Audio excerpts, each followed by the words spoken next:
Amateurs et amatrices des sous-bois de la forêt de Brocéliande et tous les autres aussi, bienvenue à vous dans cette Trick Track Télé où les gnomes et autres représentants du petit peuple sont bien représentés autour de cette table puisqu'il va être question du jeu Gnome et Associés. Gnome et Associés est un jeu Happy Games Factory. C'est pour ça que son représentant, un de ses représentants majeurs, puisque c'est aussi Eden et Escape, Happy Game Factory, c'est Monsieur Monde. Salut Monde, comment vas-tu? Ça va bien. J'étais en train de me dire, c'est pas un jeu de figues, mais finalement il y a des figues dedans, donc tout va bien. Toujours un petit peu. Bon, ça va. C'est cool. Non, mais c'est un peu notre marque de fabrique en même temps. C'est ce qu'on sait faire de mieux. Mais oui. Parce que Eden est le jeu de figurines. Escape, il y a des figurines puisque c'est dans l'univers d'Eden, que je ne dise pas de bêtises. Et donc, Gnome et Associés arrive avec aussi ses figurines. Exactement. On va en parler dans quelques instants. Et puis, ni plus ni moins que son auteur est avec nous. J'allais dire Xavier, mais tu ne t'appelles pas Xavier, c'est donc Damien. Salutations Damien. C'est la petite blague forcément du début. Tu as donc, en tant qu'auteur, travaillé sur les règles. C'est toi qui inventes tout. C'est ton premier jeu édité? C'est le premier jeu de plateau. Édité. Voilà, ça veut dire qu'il y a d'autres jeux. J'ai commencé dans le jeu de rôle en 98. D'accord. Chez Multisim, voilà. Puis après, je fais des escape games, des grandeur nature, des choses comme ça. Donc, tu traînes dans le milieu du ça fait quelques temps. Voilà. Depuis je suis un gros fan de jeux de figurines aussi. Ouais. Voilà. Donc là-dessus, on s'est rencontrés. Et puis, on a la possibilité de faire un jeu grand public, voilà, pour ramener plein de monde autour de la figurine, découvrir les joies du jeu de plateau en même temps. D'où le thème. Voilà. D'où le thème de Gnome et Associés. Là, c'est pour le associé puisqu'il y a tout ce qui va autour. C'est un jeu pour 2 à 4 joueurs. C'est illustré par Romain Gachet et Rémi Torres. Monde est crédité en tant que co-auteur d'ailleurs, disons-le. 2 à 4 joueurs, disais-je, à partir de 9 ans. Et puis des parties d'environ 60 minutes, on disait 15 minutes par joueur. C'est ça à peu près, ouais. D'accord. Donc, on va commencer directement. La boîte que j'ai entre les mains est un prototype. Pourquoi? Ce n'est pas encore édité, ça arrive bientôt. Tout à fait. En fait, là, ça fait déjà ce sera notre deuxième Kickstarter avec Happy Games Factory. Ouais. L'idée, c'est de pouvoir finalement sortir un jeu avec figurines, plastique, précolorées comme ça, parce que les guildes sont distinguées par couleur, mais on y reviendra, via Kickstarter. Donc le Kickstarter sera lancé aux alentours du 15 octobre. On n'est jamais très sûr sur les dates, on a toujours un petit peu de retard et tout ça. Voilà, mais globalement, il va sortir à cette date-là et du coup, tout est prêt cette fois. Donc, on est prêt, on est au taquet. Donc là, on commence à justement un petit peu diffuser le jeu, le présenter sur les salons. Le faire jouer. Exactement. On sera à Lyon, à Octogone pour un salon. On sera à Essen, évidemment, en Allemagne pour le faire jouer. On joue juste au mois de septembre. Je ne sais pas, c'est encore en discussion. Il y a des chances. Il y a des chances qu'on soit là, mais c'est pas sûr. D'accord. Donc, Gnome et Associés, jeu de plateau. On va le voir tout de suite avec figurines. D'ailleurs, je vais poser le plateau pour l'instant sous forme prototypale dans le 2 verres de Trick Track comme il se doit. Ce plateau-là en 3D, il est prévu en stretch goal ou c'est juste pour me faire baver un petit peu? C'est juste pour les salons, pour faire baver, pour mettre un petit peu dans l'ambiance. D'accord. C'est pour donner du volume. On a eu en réflexion quelque chose qui s'apparentait à ça quand tout a été sculpté en 3D. Donc quand on sculpte en 3D, un des sculpteurs avec lesquels j'ai bossé me disait « Ah oui, mais le plateau, ce serait cool d'eux ». Bon, finalement, quand on commence à rentrer dans le dur du projet, on s'est bien rendu compte que c'était trop complexe à faire rentrer dans une boîte. Ouais, c'est très difficile. 60 par 60. Même si, par exemple, on arrive à faire avec des petits profils qu'on rentre les uns dans les autres, bien comme sûr. Toastmaster ou autre, on arrive à donner un petit peu de volume malgré tout à la boîte.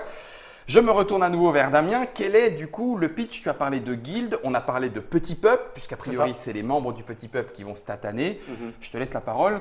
En fait, tout se passe dans les contrées fabuleuses. C'est un univers féerique. On a différentes guildes qui sont représentées par des créatures telles que des fées, des gnomes, des trolls. D'accord. On a la guilde des usuriers, des voleurs, des brigands, des artisans. Donc 4 guildes différentes. Exactement, 4 guildes qui vont s'affronter pour devenir la plus riche du pays. Ouais, pour ça, classique. Classique. Les humains font pareil. C'est ça, elles ont des missions à accomplir.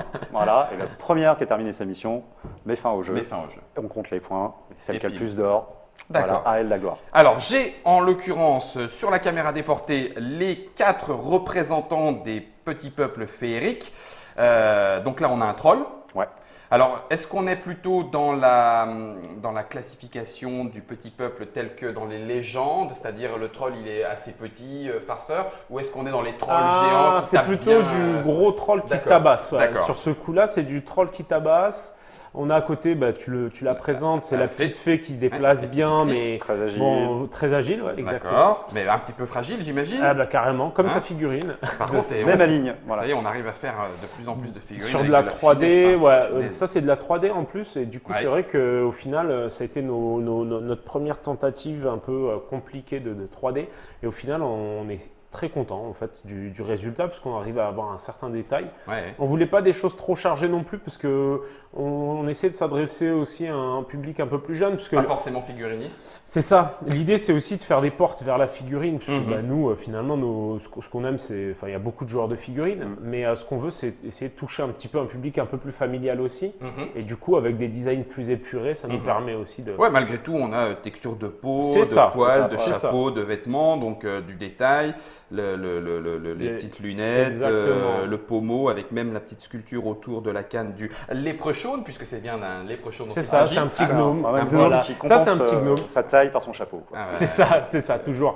Et alors, mon avatar, c'est un léprechaune. Alors, s'il te plaît, on ne parle pas de taille, d'accord?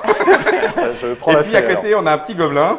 Oui, le petit gobelin un peu agressif. Oui, forcément. Mais voilà, c'est ça. D'accord. Donc, voilà les 4 peuplades. On en a 4 dans chaque guilde, à raison de, si j'ai bien vu, on a 2 peuples dans chaque guilde, à chaque fois des combinaisons différentes, et 2 représentants de chacun des 2 peuples. Exactement. En fait, on a 2 niveaux de jeu. Il y a un niveau de jeu simple et accessible avec 2 figurines, et on a un niveau plus core gamer, où là, on pourra débarquer avec toute la guilde, c'est-à-dire 4 figurines dans sa guilde, et avoir des parties un peu plus velues, tout simplement dans le jeu. Jérémy, je vais redézoomer pour avoir la feuille de guilde en caméra déportée. Donc voilà comment se présente la guilde. Alors là, en l'occurrence, la guilde des voleurs est constituée de 2 gobelins, 2 fées en fonction du niveau de jeu. Quels sont les autres éléments qu'on trouve sur cette… Alors, premièrement, les conditions de victoire qui vont permettre de savoir comment en fait, on va pouvoir gagner la partie. D'accord. Donc les voleurs, leur but c'est de cambrioler, c'est très clair. Et de voler les autres joueurs qui passent dans le coin. À chaque fois, on va remporter de l'or. Et quand on cambriole un repère, donc ça c'est ce qui est ici après. C'est notre repère. Voilà, mais ça c'est le nôtre, parce que le but c'est d'aller voler celui des autres. Okay. On marque des pions objectifs. Quand ils sont tous remplis, les voleurs ont gagné la partie. D'accord. Voilà. Ensuite, on va avoir donc les coins avec les créatures en elles-mêmes. Exactement. Voilà, qui sont définies à chaque fois par 2 caractéristiques. On va trouver le combat et le larcin, définir s'ils savent se battre ou voler les autres. Ce qu'elles peuvent porter. Ça, c'est en fait leur point de vie, on va dire, ce qu'elles peuvent encaisser en termes de points à sauver.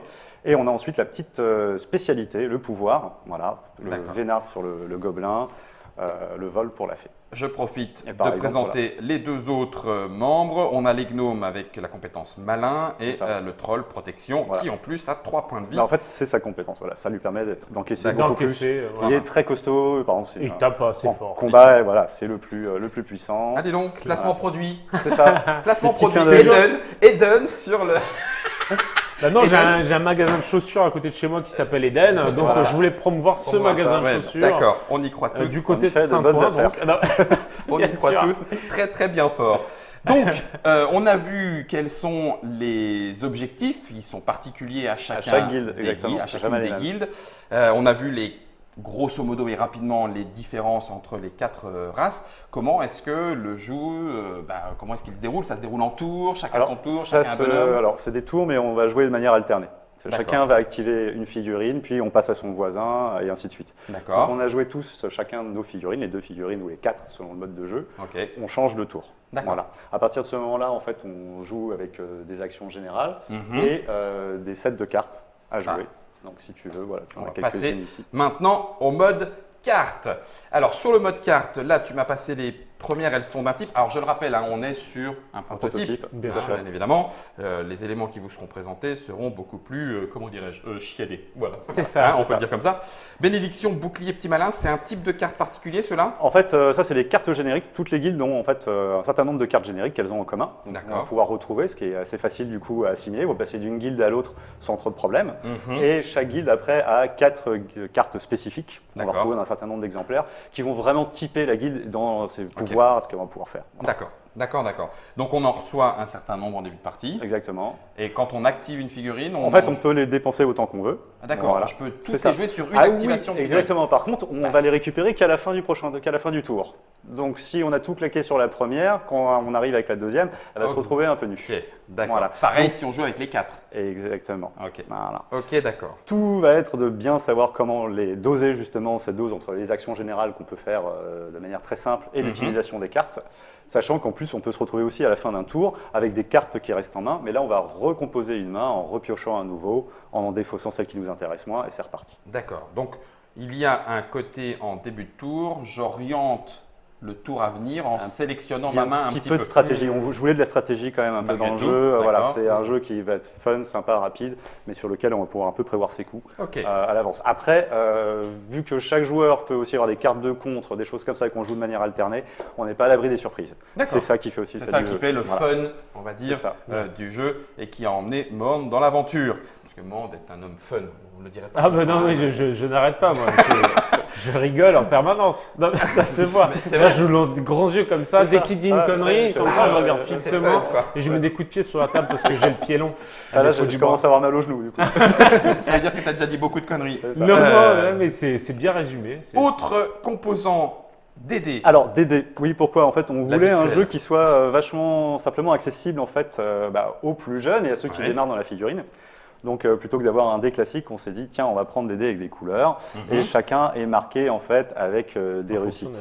Donc, on joue au départ avec le dé vert. Voilà. Après, on passe au jaune. Et le rouge, là, c'est vraiment quand ça devient ça devient plus corsé, ouais. Exactement. D'accord. Et en fait, les réussites sont directement estampillées sur le dé, ce qui fait qu'en gros, on sait quand on réussit une action ou quand on ne la réussit pas. D'accord. Et finalement, les dés verts ont plus de phases de réussite, les dés jaunes un peu moins et les dés rouges beaucoup moins. D'accord. Donc, c'est pas une histoire de puissance. La puissance, elle est plutôt côté réussite. Donc côté nombre de dés, et voilà, en fait, les verts sont plus faciles, les jaunes un peu plus durs, et les rouges. Et ça marche. En fait, c'est très simple. On prend une caractéristique. Je prends le troll qui a 3 en combat. Je vais prendre 3 dés. Je vais lancer les 3 dés et le nombre de réussites fait le nombre de points que je vais mettre sur la figure de quelqu'un ou le nombre d'objets que je vais lui voler. Les 3 dés que tu prends sont de quelle couleur? Qu'est-ce qui détermine la couleur du dé? Ils sont au départ tous de couleur verte. C'est le dé de base. D'accord. En fait, tout simplement. Après, ça va évoluer selon le terrain qu'on peut voir d'ailleurs sur le plateau. Et chaque zone va apporter soit un bonus, soit va corser l'action. Et donc, du coup, un changement de couleur. Exactement. Donc, la progression, c'est vert, jaune, rouge. D'accord. Voilà. Et quand on veut aller attaquer les repères des joueurs qui seront figurés avec un petit pion, là, on attaque dans du velu, en général. D'accord. Voilà. Donc là, on va taper dans le rouge. Surtout s'il est défendu. Surtout s'il est défendu. On est chez l'adversaire. On est chez l'habitant. C'est beaucoup moins drôle. Lui est protégé, mais pas nous. D'accord. Quand on attaque. Et enfin, puisqu'on a vu les fiches de guilde, les personnages, alors le terrain qui est un terrain quadrillé, donc ça veut dire que les déplacements se font case en case. Oui, c'est ça, exactement. Alors après, il sera différent un petit peu aussi, bien sûr, dans la version plateau. D'accord. Voilà, c'est au moins en case. Le format est un peu aussi, n'est pas le même. Mais là, on a moyen de se faire plaisir comme il faut. Ouais. Mais voilà, on aura des terrains et puis, si c'est possible, on en rajoutera d'autres. Est-ce qu'on aura un plateau modulable ou un plateau fixe? Au début, pour faciliter le jeu, ce sera du plateau fixe qui est prévu. Par contre, en théorie, il y aura plusieurs types de plateaux pour changer le type de jeu. L'idée, c'est vraiment de rendre… en fait, dans le Gnome et Associés, on essaie de reprendre un peu les bases des jeux qu'on a essayé de faire précédemment, c'est-à-dire du prêt à jouer. Donc, ça te permet de jouer très facilement, très vite. Et en fait, ce qui va changer un petit peu les scénarios et la façon dont va se dérouler le jeu, c'est ta guilde, l'entourage qu'il y a. Les cartes pouvoir. Exactement. Il y a quand même pas mal de petits paramètres qui changent pas mal la donne. Donc, ça marche. Dernier élément que nous pouvons vous présenter, ce sont les petites fiches récapitulatives. Alors qui du coup, si tu le veux bien, Damien, nous permet de voir comment se déroule un tour en fait de jeu, voilà, tout simplement. Donc on a un premier joueur qui est désigné, qui changera à chaque tour en fait. Ça passe au voisin de gauche. Oui, d'accord. C'est changement de premier joueur classique. La phase d'activation, donc c'est là où on va utiliser sa figurine. Donc on a les 5 actions générales, on peut en faire 2. Donc il y a le déplacement, déplacer sa figurine sur le plateau. Ouais. Le combat, quand on aura deux figurines au même endroit. Dans la même case et tout. Pareil, le larcin, c'est la même chose, sauf que faut être dans la même case, mais là c'est pour piquer. Exactement. C'est l'autre compétence de chaque. Le transfert, c'est prendre ce qu'il y aura sur une case, parce qu'on va avoir des composants, on va avoir de l'or et parfois des artefacts qui peuvent tomber par terre, qui seront à ramasser. Voilà, qui va faire le sel du jeu et fabriquer, puisqu'effectivement sur le plateau on aura donc des composants. Chaque terrain, comme les forêts ou les collines, vont générer des sortes de minerais, d'objets magiques. Et avec ça on fabrique des objets magiques qui sont les artefacts qu'on trouve juste ici. D'accord. Et ça vient aussi pimenter le jeu. Donc avec 2 pierres de lune, je fais une amulette, 2 bois sacrés, un bois sacré, une pierre de lune, pam. Oui, alors là c'est pareil. En termes de jouabilité, tu rajoutes un 3e terrain, tu fais un composant de plus, tu fais 3 ou 4 objets. C'est ça, exactement. Tu as compris. On a quand même pas mal de, il y a pas mal de potentiel, mais en même temps le jeu se distingue en strat, c'est-à-dire qu'en gros, il y a vraiment les compétences de base qui vont distinguer chaque personnage. Donc au début, pour un très jeune joueur, tu vas pouvoir attaquer le jeu avec ça. Très rapidement, nous on voit sur les démos en salon et tout ça, très souvent finalement les plus curieux sont les plus jeunes. Donc tu vas pouvoir commencer à creuser sur les conditions de victoire, sur les différents types de terrains. Et ensuite, 3e step, c'est un peu justement les artefacts, créer les artefacts, les utiliser, les revendre à la fin pour faire de l'or et du coup pour peut-être rafler la victoire. Donc c'est assez dynamique au final. Et il y a plusieurs niveaux, donc c'est cool. Ça permet vraiment d'approfondir les choses, quoi. C'est pas… Et puis je vois enfin qu'il y a indiqué ce que tu nous expliquais tout à l'heure, c'est-à-dire qu'en fonction de la compétence voulue et du terrain, il y a marqué quels sont les dés qui vont être lancés et donc la difficulté de l'action qui se visualise directement. Du coup, au moment où on se déplace, juste pour rajouter un petit peu plus clairement, chaque déplacement nous permet de se déplacer de… Alors, c'est une case par figurine. D'accord, en diagonale autorisée. À diagonale autorisée, il n'y a aucun problème. Sauf la fée qui, d'entrée de jeu, grâce à son pouvoir, se déplace de 2. D'accord, elle vole. Voilà, sachant qu'après, on aura des cartes actions comme le sprint qui permettent en fait de se déplacer gratuitement jusqu'à 2 cases d'un coup. D'accord, ça ce sont les cartes qu'on a en main à côté, mais c'est les génériques qui vont permettre de faire des actions supplémentaires. D'accord, je peux faire sprint plus un déplacement, bien je sûr, de 3 cases. Bien sûr. Vu qu'on n'a pas de limitation en termes de cartes, c'est assez fluide. La carte, elle va surtout permettre d'accélérer le mouvement sur certains moments et des choses comme ça. Après, souvent, ce qui va se passer en termes de jeu, c'est que très rapidement, on va utiliser les cartes au maximum pour faire les choses vraiment primordiales et finir pour assurer le terrain avec ces actions. Ces actions. D'accord. Sachant que par exemple les artefacts sont aussi pensés pour ceux qui se trouvent un peu frustrés de se dire mince, je peux déplacer que de 1. Fabriquer un balai magique va permettre de bouger supplémentaires. Et pour ça, il suffit de 2 bois sacrés. Elles sont bien les petites fiches récapitulatives. On trouve tout dessus. Donc, je me résume. Un jeu avec des options de victoire qui sont déterminées par la guilde. C'est ça. D'accord. Tour alterné, une figurine chacun, jusqu'à ce que toutes les figurines soient alternées. Si jamais on peut perdre des figurines en combat, c'est-à-dire qu'elles meurent. En fait, c'est ça. Au bout de 2 pions assommés, par exemple pour le gnome, la figurine est retirée du terrain. C'est ça. Elle sera remise en jeu seulement au début du prochain tour. Une fois qu'il a fait… C'est ça l'idée. En fait, il n'y a jamais de mort. D'accord. Alors pour ça, je veux bien que Damien précise. Alors en fait, il revient dans le repère. Voilà, c'est une phase de renfort. Donc on a des figurines qui sont éliminées. Ça peut arriver assez fréquemment. Ça va dépendre sur qui on tombe. Oui, ça tatane quand même. Quand je joue, tu vois. Quand je joue, le troll, c'est ça. Le troll, il frappe quand même avec un arbre, hein, donc voilà. Ça va vite. Ça va vite. Hein, donc voilà. Et à partir du moment où une créature meurt, en fait, tout ce qu'elle possède sur elle, donc sur sa fiche de guide, est posé directement sur la case. Et donc c'est là que tout le monde veut débarquer pour aller chercher. Récupérer. Baston général. Mais comme personne meurt vraiment dans le gnome associé, il revient. Il est juste assommé. C'est ça. Il a juste perdu tout ce qu'il avait, quoi. C'est le peuple féerique. Donc je reprends. Objectif. Tour, alterné, activation de figurines, 5 actions parmi, enfin 2 actions parmi 5, pardon. Exactement. Avec là-dessus un petit soupçon de gestion de cartes en main, avec même du craft, puisqu'on peut fabriquer des artefacts. Une fois que quelqu'un obtient sa condition de victoire, on le rappelle, dépendant de la guilde, boum, fin du jeu, celui qui a le plus de points de victoire. Fin du jeu, on compte les points. Oui, c'est pas celui qui déclenche la fin du jeu qui l'emporte tout le temps. Pas forcément. C'est lui de bien réfléchir. Voilà, c'est ça. C'est à toi de temporiser. C'est intéressant de terminer maintenant ou pas. D'accord. Sachant que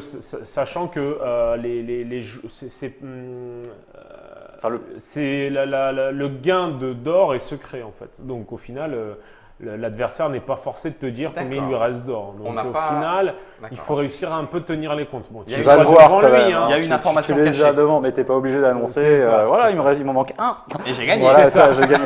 Donc ça, il n'y a pas de souci là-dessus. Et par contre, le premier qui, bien sûr, termine sa mission, enfin sa condition de victoire, lui récupère encore de l'or en plus. Oui, c'est ça. Donc ça lui fait un petit avantage quand même, exactement. De terminer la partie. Mais on peut finir la partie, c'est tout fait piquer par les voleurs aussi. Ça arrive. Et finalement, ils finissent avec tout ce que tu avais. Ça a l'air cool, les voleurs. Je vais peut-être jouer les voleurs parce que forcément, vous vous en doutez. Tu veux jouer la fourbasse. On va faire une partie de Gnome et Associés. Avant que de revenir un petit peu sur le financement participatif, on a bien dégrossi, me semble-t-il, les règles du jeu et la façon dont le jeu se joue. Ça a l'air assez simple.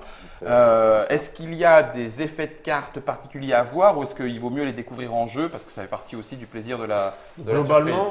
Globalement, on peut très bien les découvrir en jeu. C'est pas très choquant. Il n'y a rien de… Voilà. D'accord. Sa spécialité. Du coup, revoyons un petit peu maintenant. Le jeu arrivera… Alors, on a vu le financement participatif avec Happy Games Factory qui faisait déjà Eden et Escape est prévu normalement mi-octobre. C'est ça, voilà, aux alentours du 15. Ce qui veut dire que le jeu est prévu dans les bacs pour jouer à quel moment?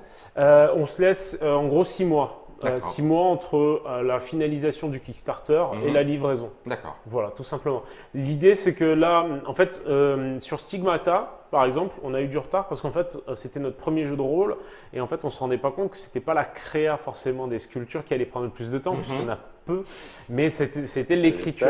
Donc là, forcément, ce qu'on a fait, c'est qu'on a anticipé tout ça et quand on a travaillé avec Damien, l'idée, c'était d'avoir l'entièreté de ce qu'on pouvait débloquer de déjà prêt au moment du lancement. De sorte à ce que dès que ce soit fini, en fait, dès que le Kickstarter est fini, on envoie directement en production. Donc ça, c'est le côté positif de notre expérience sur Stigmata. C'est qu'on l'organise maintenant autrement. C'est qu'au-delà d'organiser, on finalise avant de lancer parce que la réalité, elle est là. C'est que si on ne finalise pas avant de lancer, du coup, on a toujours des délais de créa qui sont…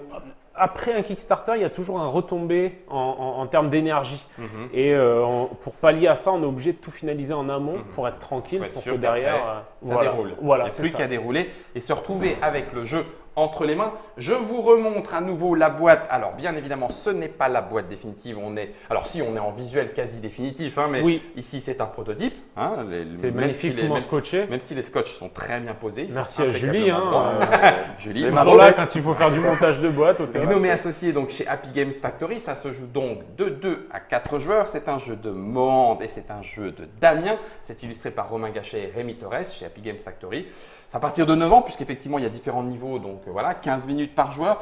Vraiment, à 2 joueurs, c'est du pif-paf. À 2 joueurs, c'est une demi-heure et 3 joueurs, c'est 3/4 d'heure. Ça se tient bien. Souvent, à 2-3 minutes près. Oui, après, en fonction de la réflexion et de ce que le joueur a envie de faire et de réfléchir.